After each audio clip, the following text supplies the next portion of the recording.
6:30 p.m.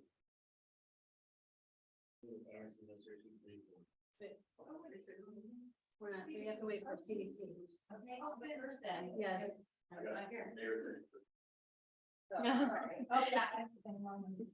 It's 6:30 p.m. and I'd like to call this meeting of the Community Development Committee to order.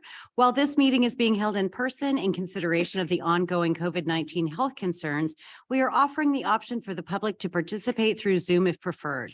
Instructions on how to attend virtually are included in the City Council calendar item listed on the front page of missionks.org. The public is also invited to participate in the meeting. If you are participating through Zoom, please either add your comment in the chat feature and it will be read out loud, or note that you would like to speak and we will call on you shortly to make your comment verbally. Please remember your comments or questions are visible to everyone in the meeting. If you are part of our in-person group tonight, please raise your hand, but stay seated and we will call on you to go to the lectern to make your comment. When you make your comment, please state your name and city of residence for the record. Also be conscientious of others trying to speak slowly and clearly. This meeting will be recorded and posted to the city's website at missionks.org. Please contact the administration offices at 913-676-8350 if you have any questions or concern. Ms. Folks, please call the roll. Thomas. Here. Boltinghouse. Here. Loudon. Here. Byard. Here. Here. Inman. Here. Josie. Here. Davis. Here.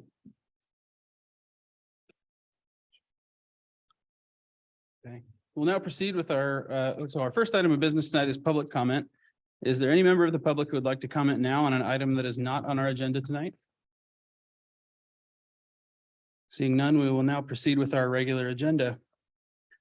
For public presentations, we have no public presentations on the agenda this evening. Therefore, we will move on to action items. Our first action item this evening is the acceptance of the meeting minutes from Robin Folks. Thank you. Draft minutes of the March 1st Community Development Committee meeting are included for review and acceptance in your packet tonight. Recommend acceptance. Consent. Thank you. Next, we will consider the purchase of permitting software with Brian Scott.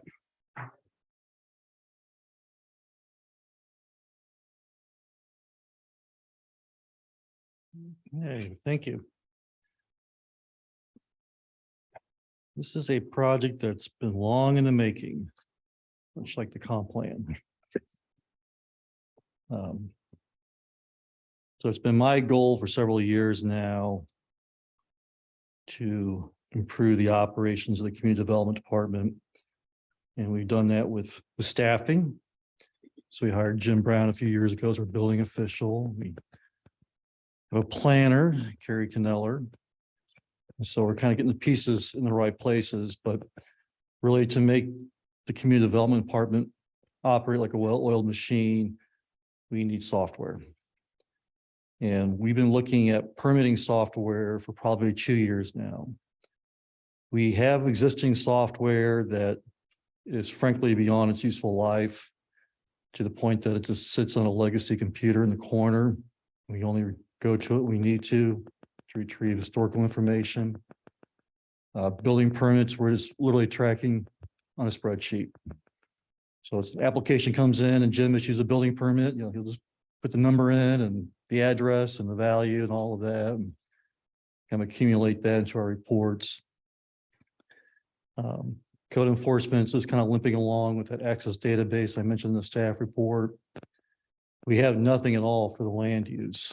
So it's all strictly paper.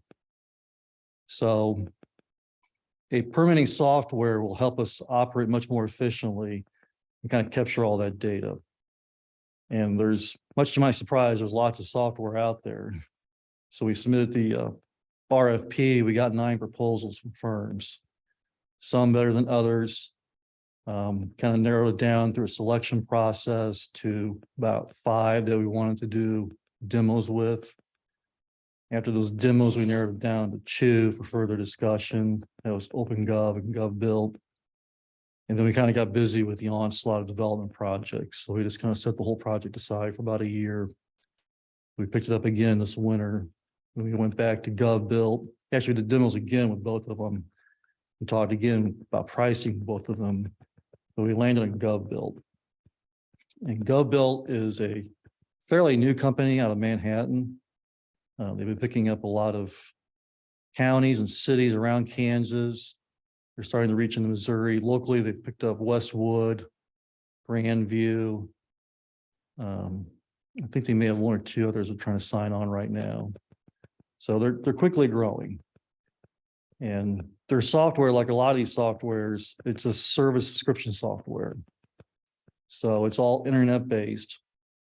We would be given a link to their software.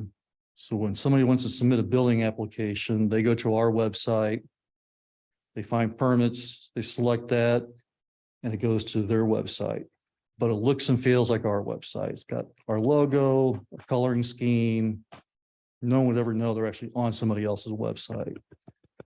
But they can go in there and fill in their name, the address, the project, all this pertinent information that's needed.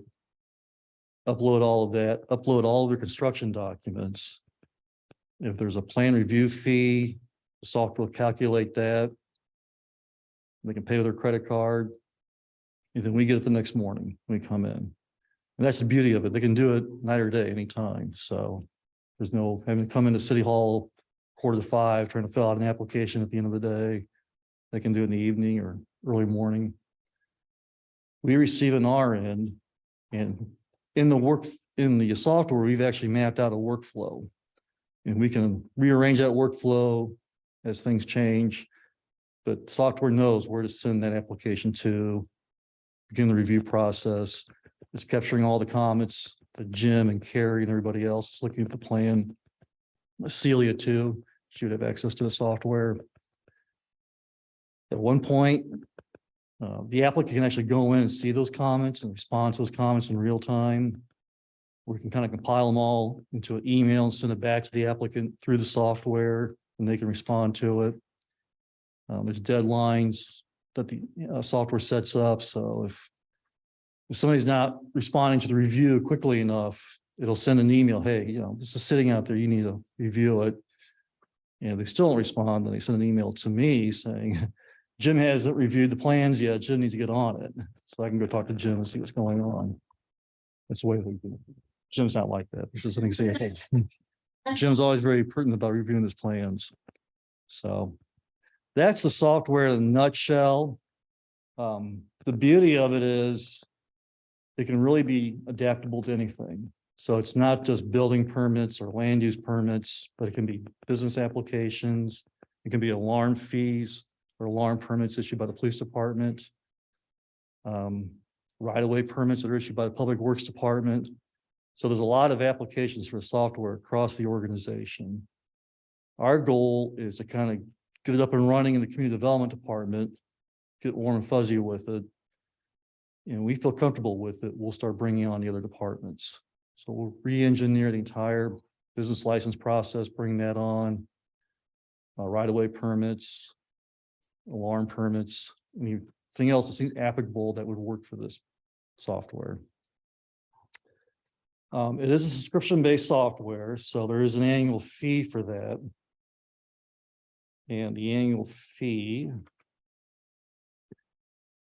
starts at $22,450 and goes up by 5% every year.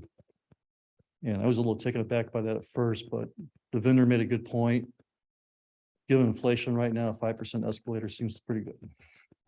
So, and there's also an implementation fee, and this is what we negotiated with them. Originally, their implementation fee was about $91,000, almost $92,000. After some further discussion with them, we had them reduced to $82,445, and that's spread across 2 years. So that'll be a little bit easier for us to swallow with our budget. It's actually, the fee itself is $60,000, but then you have to add on the subscription fee. That's what brings it up to the $82,445. So I won't belabor this too much. I think everything's pretty self-explanatory, but our recommendation would be to approve a contract with GovBuild for permitting, licensing, and land use management software for an initial implementation fee of $59,995 paid over 2 years, and a 2023 subscription fee in a total amount of $22,450. Okay, any questions or comments? Councilmember Davis? Couple of things. First of all, if somebody does not have a computer, doesn't have access to a computer, how do you handle that situation? They're old school, like I am. They can come into City Hall and I think we'll probably wind up doing setting up a computer in the lobby. And we can sit down with them and kind of go through it Okay, or do it for them. So we're Okay. capturing it all in the system, but we'll help them with that. okay. The other question I had was, this is a startup, relatively new Mhm. firm. Are they going to be able to accommodate the growth in terms of support? Yeah, Have you talked to them about yeah, that? they'll ramp up and add additional staff as they bring on more clients. Okay. So, yeah, I think they're prepared to do that. And you've gotten feedback from the other, We did, we talked to Grandview, they've been real pleased with them. I also called the city administrator in Westwood. They've been working with the software now for about a year. They've been real pleased. Implementation went well. So they were very good about coming in, taking the existing forms, updating a little bit, creating them in the software, training the staff, setting up that workflow process, doing all that initial training as part of the implementation. thank you. Councilmember Kring and then Mayor Flora. Okay, thanks. Mayor Flora? Yeah, I just had a question on one of the terms that I thought we might want to run by Dave Martin. I think I had mentioned one to Laura, but I think I solved that one rereading it. But there is on, I think it's term 17 under the liabilities that basically says we're responsible for all of the personal data we're collecting, and they take no responsibility over any of that. And especially given that it's a startup, that kind of gives me pause a little bit, because their liability would be capped at the fees. So if there was a data breach, if people are inserting personal information, credit card information, et cetera, I think we'd have pretty broad exposure. Well, So that the, might just be something to check with him. Yeah, well, this was actually reviewed by Jacob Turner on Dave Okay. Martin's staff, so we've already done a legal review of it. And really, the only personal data would be the credit card information, and that's actually captured by a third party point of sale merchant arrangement. So they're the ones that ultimately are responsible for keeping that information confidential, and so. Is there any part of the permitting data that's not, doesn't enter public record at some point? I mean, is there anything that would be sensitive other than the credit card data? Not really, it's all, anybody can come in here and ask for a Yeah. copy of a permit, so. And what's our annual permit volume? Or I guess it's higher in the last year or two, but roughly. 300, 400 building permits. Okay, yeah. $50 a permit, that's probably save you that much money, I think. Yeah, At time. well, there's also the land use permits, the final development plan, preliminary development plan, fence permits, chicken permits. Yeah, I didn't even mention the code enforcement aspect of it too. And Yeah. that's an important component of this, is that we can track all of our code enforcement cases Okay, and is the pricing sort of calculated on volume if we reach the end of a term and they're gonna recalculate? Or is it just based on the size of the city? I think it's primarily based on population. Okay. But yeah, That's, okay. Go ahead, Councilmember Davis. In the future, let's say that you decide that this doesn't work for you, or something happens to the company, that they go out of business or whatever.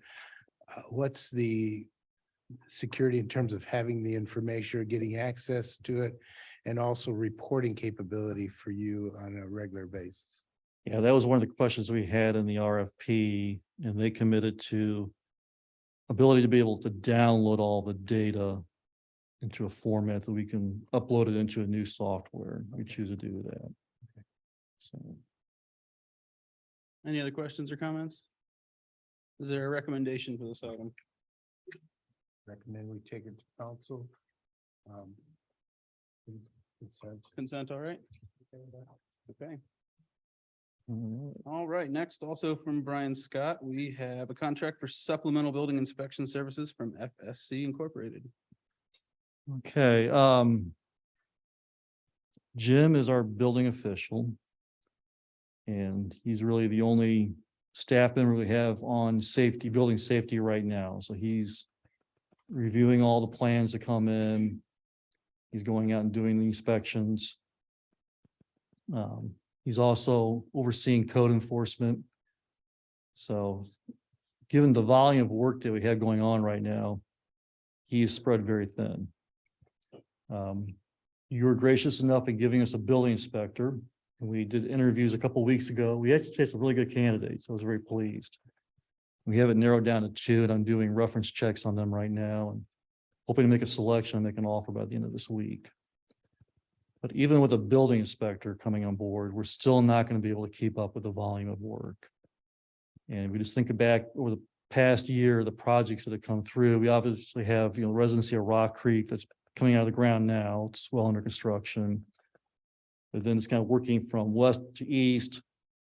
There's a block project at 5665 Fox Ridge that was approved. The Planning Commission just approved their final development plans a month or 2 ago. We have the project Mission Preserve, roughly Riggs and 51st Street. All their zoning have been approved. The developer is kind of sitting back right now, sort of waiting for the economy to kind of settle down a little bit before he does something, but I'm sure he'll probably do something in the next year or two.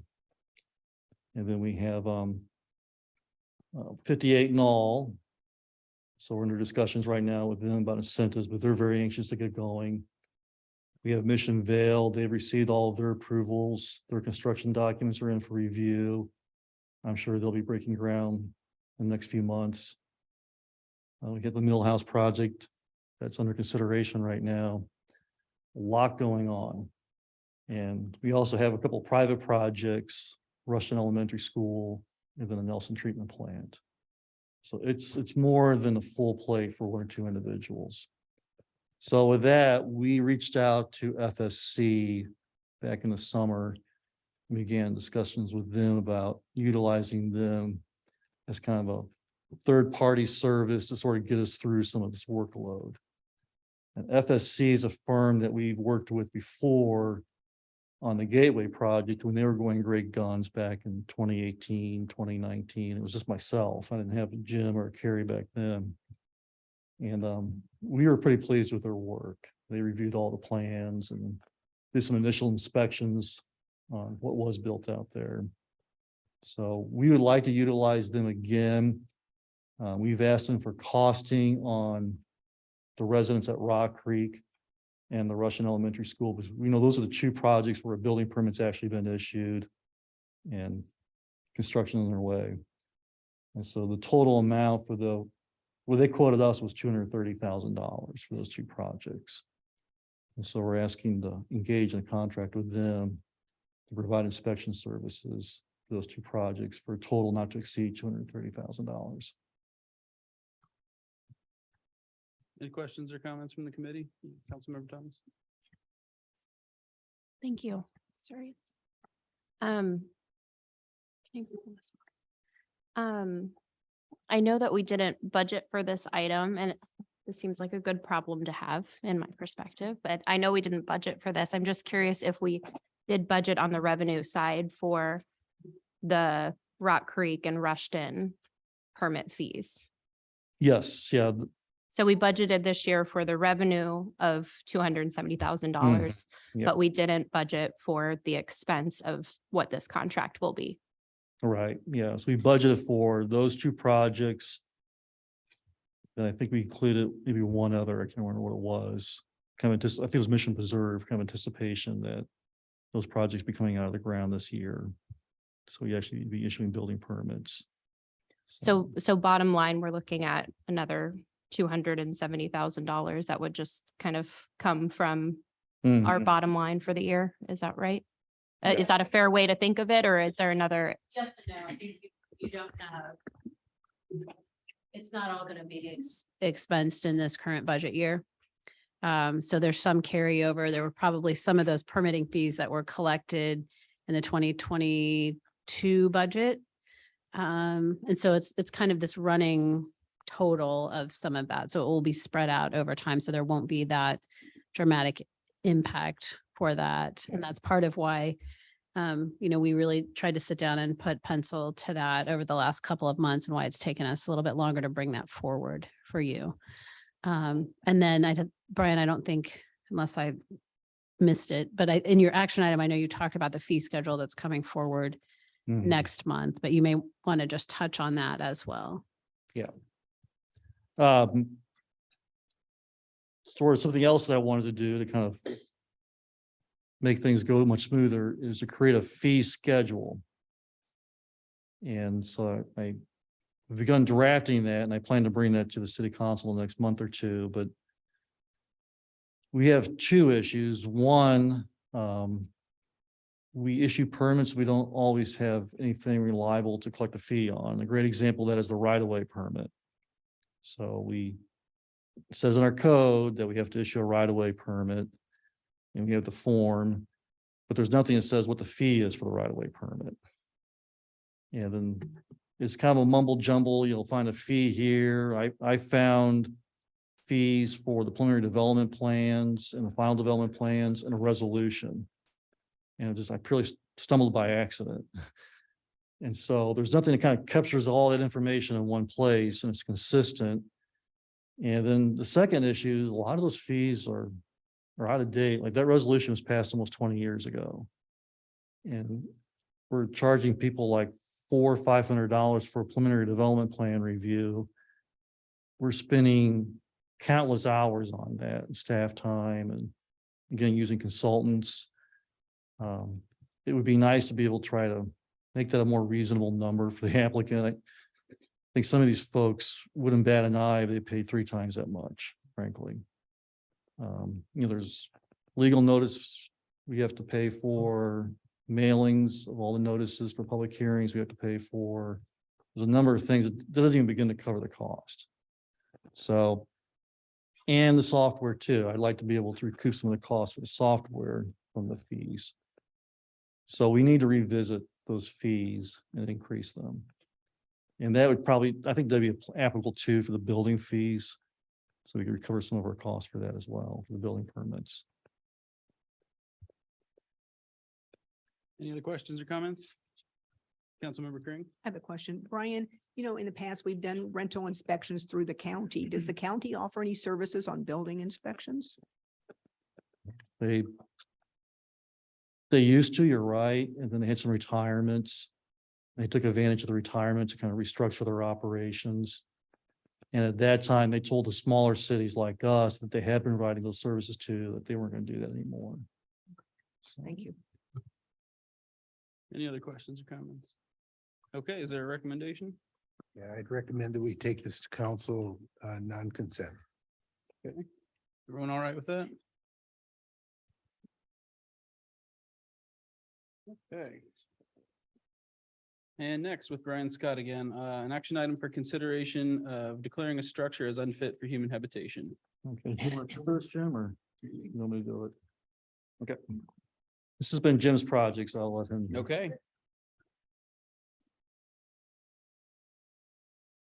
This has been my every Tuesday night for a year now, thereabouts. I'm sure you saw in the packet, we had teed up for this. This started back in January 2020. Well, part of it started back in 21. So January 2022 and all the way through where we are today. Staff has followed every protocol. Staff has followed every legal proceeding. Due process, made absolutely positive that due process was followed throughout this. To summarize it in a quick format, in October, Ms. Minkoff was actually held guilty, found guilty on 9 different counts that I had cited. Tremendous fine was assessed to that property of over $100,000. Since that time, even with the assessment of the fines and finding that the property was indeed guilty of the violations I had noted, Ms. Minkoff has violated a court appearance numerous times. She's actually been in contempt several times. She's also had some health issues where she was unable to attend the court. As this kept to escalating and escalating, the city found itself in a position that municipal court was not going to find the resolution that we were seeking expeditiously enough. As such, we filed two different filings in district court on a civil case. One was an announcement of the hearing before the public officer. That was held on February 17th, myself serving as the public officer. Several people were in attendance for that, including the neighbor that's next door to this. Ms. Minkoff's attorney, legal representation, Jacob Turner, our city prosecutor. And upon conclusion of the hearing, I was ordered to prepare findings of facts and an order that brings us to where we are today. So the findings of facts were true, uncontested. They were issued in February the 21st. All of that went out, both personal service and certified mail as required by statute. The date stipulated in the findings of fact and order was for March 21st of something, whether it be the property is sold, there's somebody else that's going to take action on this property, that we have something, a valid permit, some action, some documentation, some evidence to that end, saying what's going to happen with this property. Well, that didn't happen. So next step, following our due process in the municipal code and Kansas statute, we're to bring this forward to the governing body now, and that's where we are now, to consider passing a resolution to formally declare this as unfit for human habitation. And in so doing, that's the final deadline. It will, upon the sunset date of the resolution, saying that nothing happens during that time frame, the date stipulated in the resolution without any action occurring, the resolution orders the public officer, myself, to obtain bids that we take the action necessary to bring this property back into a habitable condition. And whatever that cost is, I'm not prepared to give you that at this point because I've not obtained the bids at this point. And that's where we are in a summary of where we are today.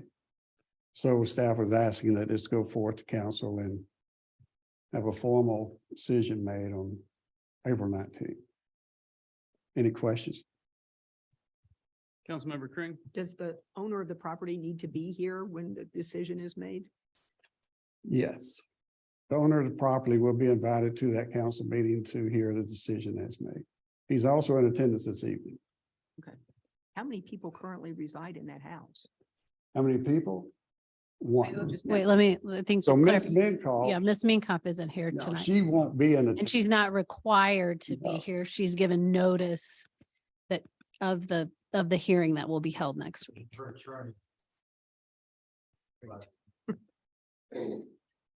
But she'll have legal representation present. Other questions? Mayor Flora? Yeah, I had a question on the fines that were assessed. I know if we abate the problems that becomes a lien on the property, would the fines also be a lien on the property? That's going to be a question we're going to address with Judge Drill. Okay, And to see what his final action is on that particular item, what the fine number is going to be and how it's going to be assessed. Typically in municipal court, it's not something that's assigned to the property.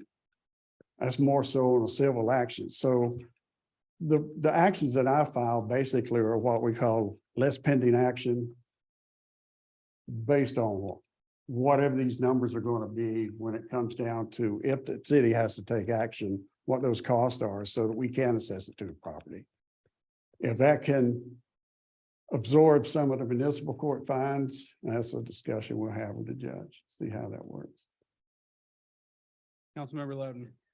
I think I know this answer to this question, but Ms. Kring brought it up, so I want to make sure no one's living in the place, right? in her part. At this particular time, she is no longer in the residence. Any other questions or comments? Yeah. So I looked at the property with the county and she hasn't paid property taxes on that property for many years.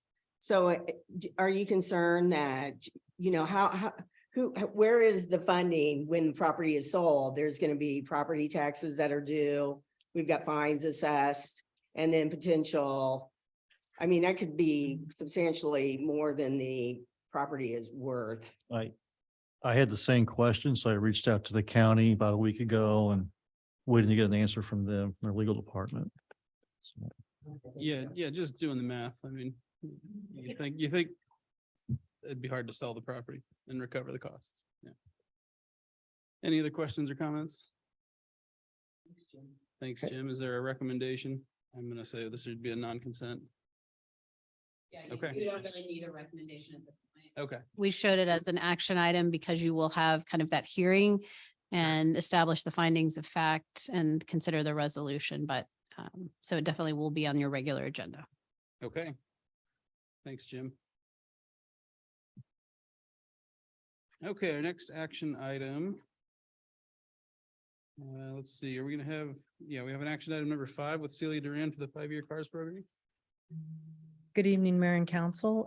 It's that time of year again for the CARS program. I know that you are all familiar with the CARS program, but I just wanted to give a shout out to the county because it's a great program to help us fund our streets, our CARS eligible routes. So unfortunately, when we used to submit for CARS, we get 50% of our first project for construction and inspection, and all the cities are asking for more and more money. So for the last couple of years, we haven't gotten all the funds that we've asked for. So it's based on an 80% rule and a calculation, but there's a lot more demand and a lot more need than funds. This project or this program for the 5-year is similar to last year's, except the costs have gone up as you've seen. And I'm going to talk about that more, but I was just going to go quickly through the projects and feel free to ask me any questions that you have, and then I'll kind of go over costs. So Row Avenue is our 2024 cost. And last year Fairway was going to do their portion, which is, well, it's split between us, but they were going to administer the project from 59th to 63rd. And we were going to administer our part from Johnson Drive to 59th, but it really makes more sense and we can get a better cost if we combine the projects. So that's what we're doing. So the numbers are a little different, but the project's the same. So really, for the portion south of 59th, it's really more of a maintenance project where the pavement's in fair condition, fair to good. We're going to do a 2-inch mill and overlay and spot replacement and some storm sewer that's in bad condition. And then for our portion north of 59th to Johnson Drive, we reached out to Evergy and they've given us a cost to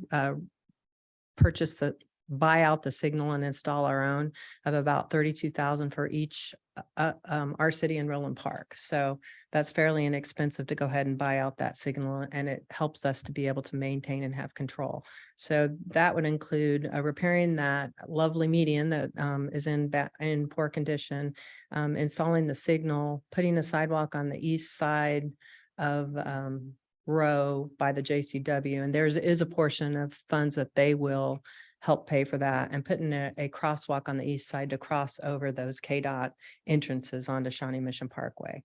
So the one question is, and I hate to bring this up, but I don't know when Gateway is going to start. So we went ahead, it's kind of hard to install pavement without a curb. So we went ahead and included those costs to do a curb and sidewalk, but we're going to kind of see where they are.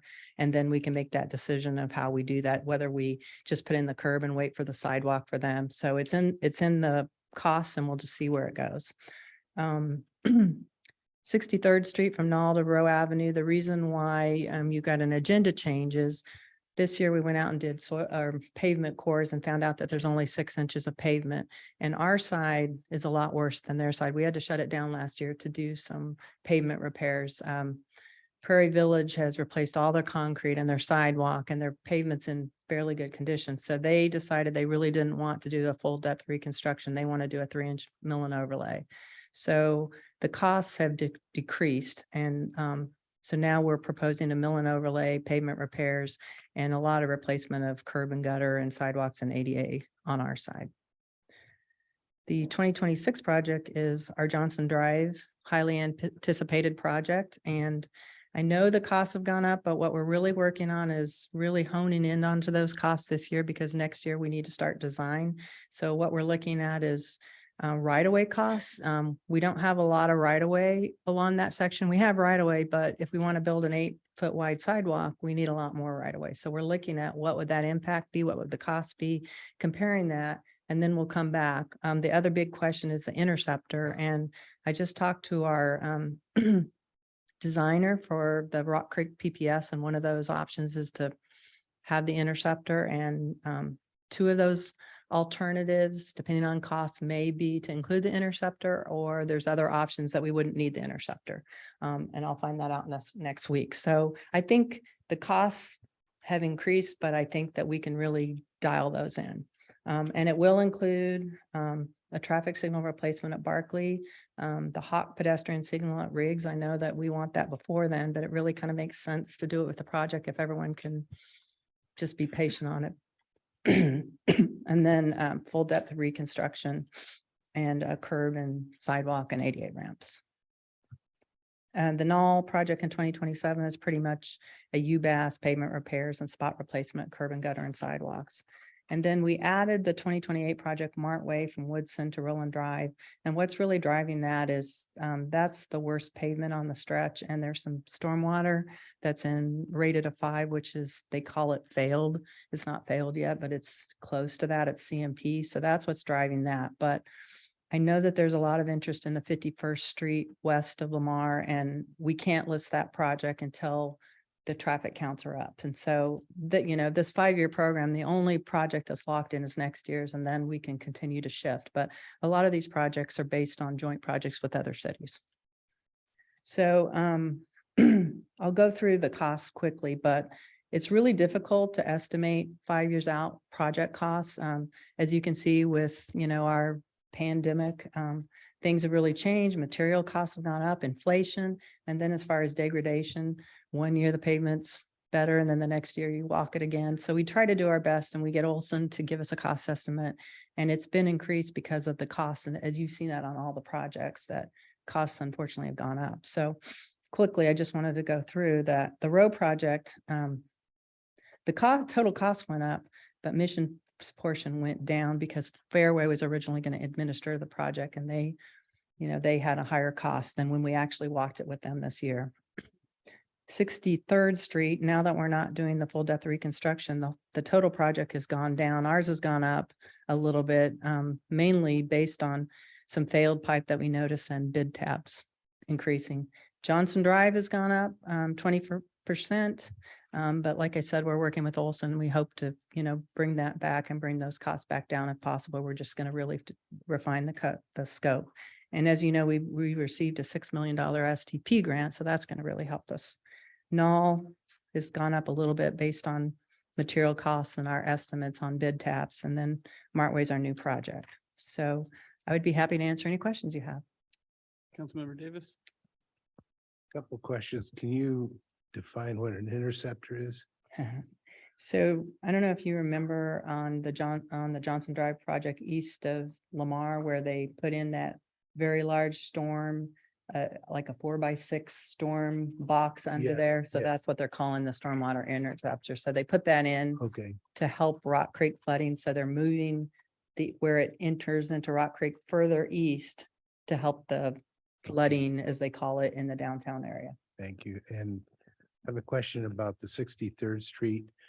The fact that we were planning to do a full depth reconstruction and now we're not. What's the impact long-term in terms of having to eventually have to deal with that? Well, that's why I would rather have just done it, even though, we're concerned about the costs. But our other option is just to say, sorry, Prairie Village, we're going to build our half like we think, and you can leave your half, or to delay it and not do anything. And we don't really want to do that because that pavement's going to last. So unfortunately, when we have, multiple jurisdictions, we kind of have to work together. And I was originally given the, go ahead, let's do it. And then I think after they started developing their cars, they said, no, we got to wait because it's just too much money. So It's not ideal, but we're still doing something and fixing a street that really needs to be fixed. But it's a Band-Aid that you're gonna end up having to do the full depth reconstruction at some point in the future. Probably. I mean, once we do these pavement repairs, base pavement and fix it, we can see how it wears over time. I'm just really concerned that we're spending money that is gonna be wasted if we really have to fix it. And it's gonna cost us a lot in the future. Right. I just don't know how else to do it because they can't agree to that. And so, like I said, we can either delay the project and have a poor street get even more degraded or do our own half, which doesn't look like we work very well with cities. Councilmember Boltinghouse and then Kern. Hey Celia, Hi. I was wondering about the Johnson Drive project in 26. We sometimes hear that KDOT is wanting to lower that bridge over that interchange and potentially make that an intersection. How would do we anticipate a decision like that coming before that date, or how would that change that project at all? So staff met with KDOT a couple weeks ago, and they've been working on that because they allocated money to fix the bridge in 2026. So when they did that, we're like, wait a minute, we got to talk about this at grade. So they hired an engineer and they've been doing traffic studies, and they presented us with really preliminary information that showed if you lowered that to grade on day one, the intersection would fail because there's just too much traffic. And so they won't design and implement something that in their terms would fail. They did look at some other options. They have to raise the bridge no matter what. And so they have to extend it back. So nothing's decided yet, but they talked about having to raise the bridge for clearance. They may have to close Martway and potentially 58th. So that's kind of a big deal, but they also they listened to what Mission said, and they looked at an option, which they call the peanut. And so I know some aren't fans of roundabouts, but what they looked at is, okay, well, maybe we could put ramps down, still have it overpass so it carries the traffic, but bring ramps down to Johnson Drive and put a roundabout on each side. And so potentially that would somewhat solve the issue. At least we'd be more visible and be able to get to Johnson Drive, but they haven't really presented us the costs. And then they met with Overland Park, and Overland Park has impacts, like they would have to buy out some properties. And so we really haven't heard anything since then. So we're trying to move that forward and figure out, what is our stand? Do we have the money, and what is Overland Park's? Because we've got to work together. Got it. So presumably if a decision is made on what design they'd want to do, we'd come back to the table and kind of refine If we can, yeah. if we can with the Yeah. 26 project. I Okay. mean, we're trying to push as much as we can, and they had said that they were going to give us costs, but they haven't given us costs yet. So I don't know what that is. I just reached out to Overland Park to see if they were willing to meet to discuss their stance on it. All right. Thank you. Councilmember Kern. As we're looking at future planning, are there any of these large road projects that it would be conducive to look at burying the lines, the utility lines, while we're doing the project? As in electric. Mhm. I mean, we can definitely look at that. I know that on a project I did in another city, we asked Evergy to bury the lines, and it was going to be $1.5 million. So we kind of stopped. And so, I mean, we can always look at that, but it's very expensive. They'll bury them, but they will make the city pay the cost. So it's probably cost prohibitive even. Probably, unless it depends on how important it is to us. And would any of them be conducive to using permeable materials? I would not recommend permeable pavement. As I talked about, there's been a lot of different cities trying it. There was a park in a certain city I work for that did that. And because it's permeable, so you have, the gravels underneath to kind of, and the pavement's more permeable, the fines and the silt and the mud of a heavy traffic roadway goes down, and it clogged it up, and they completely had to tear it out. So when I talked the other night, applications, you really want to look at something like maybe a lot that there's not as much traffic, that you're not going to have all that. Thank you. Mhm. Mayor Flora.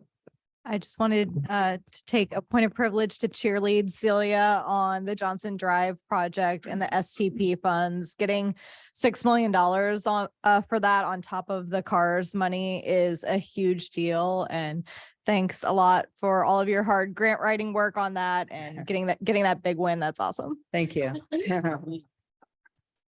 They didn't make it easy. It's like a two-part application and it took like 2 months. So just to let you know, but yeah, thank you. I appreciate that. Two months worth the $6 million, Yeah. right? Yeah, yeah.